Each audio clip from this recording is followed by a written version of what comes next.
오늘 우리가 전할 말씀 레위기 1장 1절에서 3절까지 말씀입니다. 레위기 1장 1절에서 3절까지 말씀입니다. 레위기 1장 1절에서 3절까지 말씀을 우리 같이 한 목소리를 읽겠습니다. 여호와께서 회막에서 모세를 부르시고 그에게 말씀하여 이르시되 이스라엘 자손에게 말하여 이르라.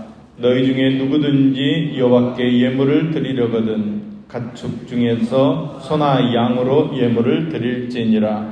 그 예물이 소의 번제이면 흠없는 수컷으로 회막문에서 여호와 앞에 기쁘게 받으시도록 드릴지니라. 아멘. 아멘. 오늘 우리가 읽을 말씀은 레위기 1장에서 4장까지의 말씀입니다. 레위기는 히브리어로 바이크라라고 합니다. 그 뜻은 그리고 하나님께서 부르셨다 이런 뜻입니다. 히브리어 이름처럼 레위기는 하나님께서 세상 속에서 부르시어서 예배와 성결을 통해 거룩한 백성으로 살아가는 방법을 이야기하고 있습니다. 거룩한 백성의 매뉴얼이라고 말할 수 있습니다. 레위기는 먼저 5대 제사를 소개하면서 시작합니다. 먼저 1장은 번제에 관한 내용을 담고 있습니다. 번제는 소나 양이나 염소나 새로 제물을 삼아서 드릴 수 있습니다. 번제 제물로 드리는 동물이 이렇게 다른 이유는 신분에 따라 또 경제력에 따라 드릴 수 있기 때문입니다. 번제를 이해함에 있어서 가장 중요한 사실은 다른 제사들과 다르게 번제는 모두 다 하나님께 드린다는 것입니다. 인간의 것은 없습니다.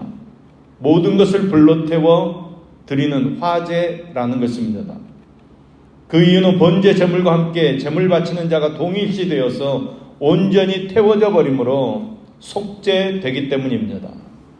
제물을 드리는 자가 번제 제물을 화제로 드려서 속죄함을 입는 제사가 바로 번제입니다.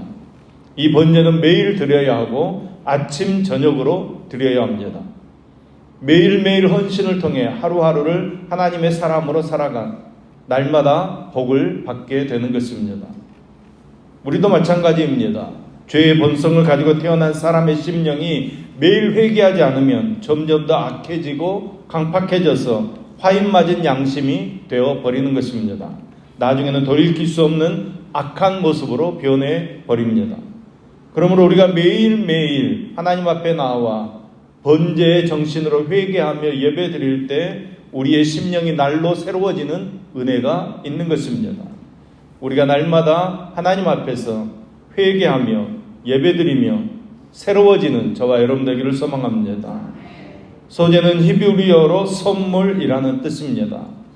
피가 없는 유일한 제사입니다. 속죄제나 화목제와 함께 드려졌습니다. 소제는 곡식으로 드리는 제사입니다. 그냥 곡식이 아니라 고운 가루로 드려야 했습니다. 곡식을 가루로 만드는 과정은 예물에 우리의 시간과 노력, 정성을 담는 과정이 필수적이라는 의미입니다. 그러니까 형편상 짐승을 바치기 어려운 사람들은 이 곡식으로만 드리는 소제만으로도 하나님께 나아갈 수 있었습니다. 짐승을 살 수 없을 만큼 가난한 사람들에 대한 배려입니다. 중요한 것은 얼마나 값비싼 제물인가, 얼마나 큰 제물인가, 그것이 아니라 제사 드리는 사람의 자세와 태도입니다. 우리는 삶으로 주님을 예배하는 사람들입니다. 삶으로 주님을 예배한다는 것은 바로 우리에게 어떤 능력도 없다는 것을 겸허하게 인정하고 하나님의 능력을 받아들이는 자세를 말하는 것입니다. 우리는 내 능력으로 우리의 삶을 살지 않는다고 고백하는 것입니다. 우리는 하나님의 능력으로만 살 수 있는 사람이라는 것을 인정하고 그분의 능력을 힘입어 살아갈 때 공허함에 예배를 빼앗겨버리는 우를 범하지 않을 수 있습니다. 오늘도 변치 않으신 하나님의 약속과 우리의 삶의 근원 되신 하나님의 능력을 우리가 겸손하게 부여잡고 세상의 빛으로 소금으로 주님의 증인으로 살아가는 저와 여러분 되기를 소망합니다. 화목제의 의미는 평화입니다. 번제를 드릴 때는 모든 제물을 다 태워 하나님께 드려야 되는 반면에 화목제물은 내장에 덮인 기름과 내장에 붙은 모든 기름, 2콩팥, 간에 덮인 커플만을 태워서 하나님께 드립니다. 내장에 덮인 기름, 붙은 기름, 그러니까 쓸모없는 기름덩어리만 하나님께 드리는 것 아니냐, 이렇게 생각할 수 있는데 그렇지 않습니다. 기름이라는 단어, 헬레브라는 단어는 지방이라는 일차적인 뜻을 가지고 있지만 최상의 것이라는 의미를 함께 가지고 있습니다. 이는 고대 근동사회에서는 지방이 고기 부위 중에서 가장 귀한 것으로 여겨졌음을 의미하는 것입니다. 그러므로 16절 말씀에 나오는 모든 기름이 여호와의 것이라는 말씀은 화목제물에서 가장 귀한 최상의 것을 하나님께 드리라는 명령입니다. 따라서 기름을 먹지 말라고 한 것은 하나님의 영광을 가로채지 말라는 말씀입니다. 온전히 모든 영광을 하나님께 드리라는 말씀입니다. 홈리와 비너아스는 이 가장 좋은 부위를 하나님께 드리지 않았다가 심판을 받았습니다. 화목제는 개인적인 차원을 넘어서 공동체가 화합을 다짐하며 드리는 제사입니다. 화목제 안에 규모가 작은 새를 드리는 규정이 없다는 것을 볼 때 화목제물은 서로 나누어 먹을 수 있을 만큼 큰 것이야 큰 것으로 드려야 했던 것입니다. 그러니까 화목은 함께 나눌 때 이루어지는 것입니다. 진정한 화목을 이루기 위해서는 반드시 서로가 가진 것을 함께 나누어야 한다는 것입니다. 말로만 화목하자고 해서는 안 된다는 것입니다. 또한 화목제물들을 드릴 때 그 제물의 머리에 안수를 하고 회막 앞에서 잡아라, 이렇게 말씀하십니다. 하나님께서 굳이 화목제물을 회막 앞에서 잡으라고 하시는 말씀은 화목의 중요한 원리를 강조하시기 위함입니다. 여러분, 회막은 어떤 것입니까? 하나님의 임재를 상징하는 처소가 회막입니다. 그러므로 회막 앞에서 제물을 잡으라는 것은 회막 앞에서 제물이 죽임을 당해야 했듯이 제사 드리는 자 역시 그 제물처럼 하나님 앞에서 죽어야 한다는 사실을 알려주는 것입니다. 그러므로 진정한 화목을 이루기 위해서는 먼저 우리의 자아가 죽어야 합니다. 하나님 앞에서 우리의 자아가 죽어야 한다는 것입니다. 더 이상 자신의 생각 고집하지 말고 자신의 뜻 내세우지 말고 하나님의 뜻과 명령에 순종해야 한다는 것입니다. 우리가 가진 모든 물질과 은사, 재능은 누가 주신 것입니까? 나의 모든 신학적인 열심과 믿음은 누가 주신 것들입니까? 이 모든 것들은 다 하나님께서 주신 것들입니다. 그러므로 하나님께서 행하신 것들이며 마땅히 하나님께서 영광 받으셔야 합니다. 우리는 하나님과 화목을 이루고 주위 이웃들과도 화목을 이루어야 합니다. 이것이 바로 믿음을 선물로 주신 하나님께 우리의 삶을 예물로 드리는 것입니다.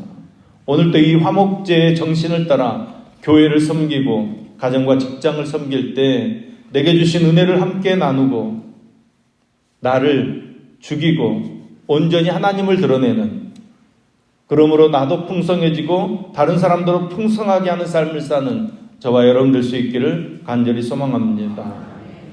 이스라엘은 제사를 통해 하나님과 교제하며 하나님 백성의 정체성을 유지합니다. 그런데 성도에게 외적 세상의 도전과 내적 죄의 도전이 계속해서 있습니다. 이런 막강한 도전들 앞에 우리는 넘어질 때가 있습니다. 이 무너진 성도, 넘어진 성도를 거룩하게 다시 세우는 것이 속죄의 제사입니다. 속죄제는 히브리어로 하타트라는 말인데 씻어내다, 이런 뜻을 가지고 있습니다. 즉 죄를 씻어내는 것입니다. 다른 제사들은 자발적으로 드리는 제사이지만 속죄제와 속건제는 의무적으로 드리는 제사입니다. 속죄제는 말 그대로 죄를 속하는 제사, 죄값을 지불하는 제사입니다. 내가 죄를 지었을 때 내가 그 죄로 죽거나 징계받아야 되지만 내 대신 짐승을 제물로 드리는 것입니다. 그 짐승을 제물로 드림으로 죄를 용서받는 것입니다. 속죄제는 주로 하나님의 계명, 즉 하나님의 말씀을 어긴 죄를 속하는 제사입니다. 하나님의 말씀을 어기는 것은 제사장이나 지도자들이나 평신도를 따라 제물이 구분되어져 있습니다. 이 말은 하나님께서 주신 직분에는 더 큰 책임이 따른다는 것입니다. 이것은 각자에게 주신 은사와 직분에는 책임이 따른다는 것을 보여주는 것입니다. 성경을 차분히 읽어보면 성막과 제사는 단순히 죄 문제를 해결하는 이야기가 아닙니다. 이스라엘이 성막 중심으로 하나님 말씀에 순종하며 살았을 때는 이스라엘이 승리했습니다. 자신들보다도 강한 적들을 상대로 이겨냈습니다. 오늘도 마찬가지입니다. 헌신하며 감사하며 하나님과 화목하며 말씀을 따라 기도하며 살아갈 때 하나님께서 저와 여러분들에게 승리를 주실 줄로 믿습니다. 그러니까 여러분 하나님과 화목하셔야 합니다. 세상과도 화목하셔야 합니다. 거룩한 제사는 하나님께 영광이고 우리의 삶에도 화목이 이루어져야 하는 것입니다. 여러분 예배를 통해 하나님 만나시고 삶을 통해 이웃과 하나 되는 저와 여러분 될 수 있기를 예수님의 이름으로 축원합니다.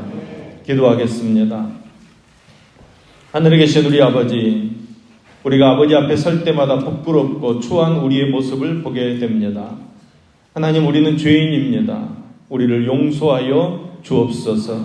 모든 죄를 용서함 받고 하나님과 화목을 이루게 하여 주시옵소서. 하나님과 화목을 이루어 살아있는 예배를 드리게 하시며 준비된 예배를 드리게 하시며 한평생 예배자로 살아가도록 우리를 붙잡아 주시옵소서.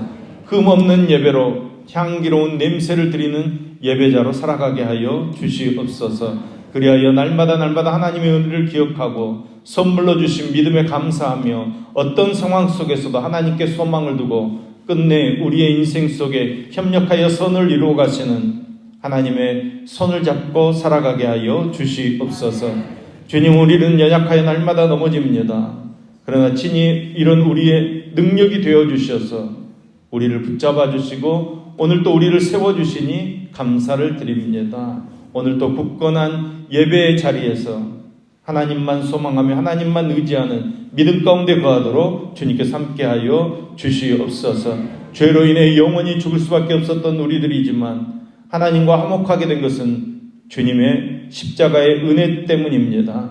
그 크신 은혜를 입은 우리들이 그 은혜를 잊지 않도록 우리의 삶의 자리에서 하나님의 뜻을 실현하며 하나님의 나라를 이루어가는 축복의 삶을 살아가도록 우리를 붙잡아 주시옵소서. 흔들리지 않는 믿음으로 이 땅을 다스리고 정복하는 삶을 살아가도록 역사하여 주시옵소서.